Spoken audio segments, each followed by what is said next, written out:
This weekend, thousands of runners will finally be able to get back on the streets of GR to compete in the Grand Rapids Marathon. For one runner, it will be 13.1 miles closer to her goal of a full marathon. Community Affairs Director Casey Jones explains how man and machine have provided the hope she needs to chase the finish line. When it comes to running is not getting any easier, and I'm not enjoying it. It's about the feeling. I did not believe the runner's high was actually a thing. A single setback can put the finish line out of sight from the start. I've run for 3 years now. For Liz Fanco, nothing has changed. Running felt like frustration. I can't run any faster than I could at the beginning.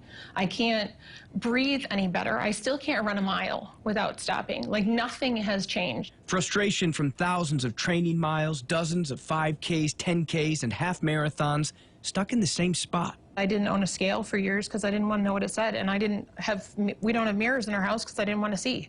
Frustration from a lack of weight lost or progress to show.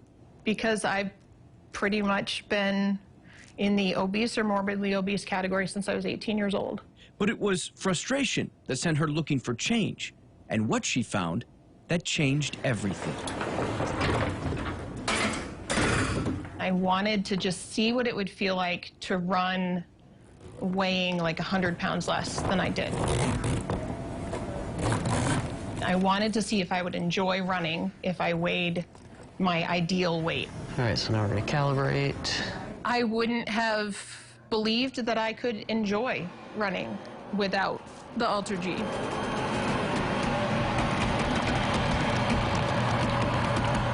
Getting zipped into the machine and the bubble fills up and all of a sudden I can enjoy my run.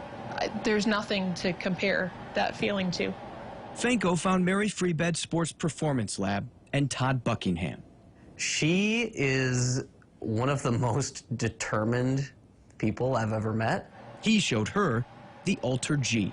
Kind of like lifts you up off your feet onto your toes, and that reduces the stress on your lower body. So, you know, if you want to run at 50% of your body weight, you can run at 50% of your body weight. It's almost like walking on the moon. The Ultra G is central to Liz's turning point, but not because of the running, but because of the change it trained in how she felt in life. Todd and I were texting back and forth, and I was teasing about all the national and world championships he has. I'm like, I feel like you've kind of conquered everything. Like, what's your next big challenge? And he said, I think you're my next big challenge. I think it's time that someone puts time and effort into you. And I'm gonna get emotional about this. And I kept that screenshot on my phone, kind of as my motivator. Because when you decide to make a change for yourself, if you don't succeed, you're like, I put in my best effort, and it didn't work. Then you're just letting yourself down. It's different when somebody makes the decision to put time and effort into you. Fanco has been last on her list for more than 2 decades. She's got 8 kids, a husband, a farm, and too much going on. But prioritizing her own self-care has had a positive ripple. Because I've made changes, and my kids have picked up on the changes that I've made and the example that I'm setting, that's changing the trajectory potentially of all of these little people who are watching what I'm doing. And how cool is that? Since starting the Ultra G 10 months ago, Fanco's lost over 100 pounds, getting close to that 180 goal. She's knocked nearly 20 minutes off her 5K and an hour from her half marathon. I'll sometimes walk past a mirror and I'll go back and look, because it's still very weird for me. I don't look like I remember myself looking. She's found that feeling of a runner, shed the frustration with the help of a machine, lost the pounds and minutes with the expertise of a friend, and put the finish line in focus through the determination to change. Remember, smooth is fast. Keep your form. How proud of you are you?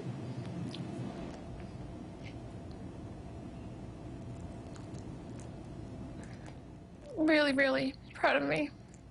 For News 8, I'm Casey Jones, connecting with community.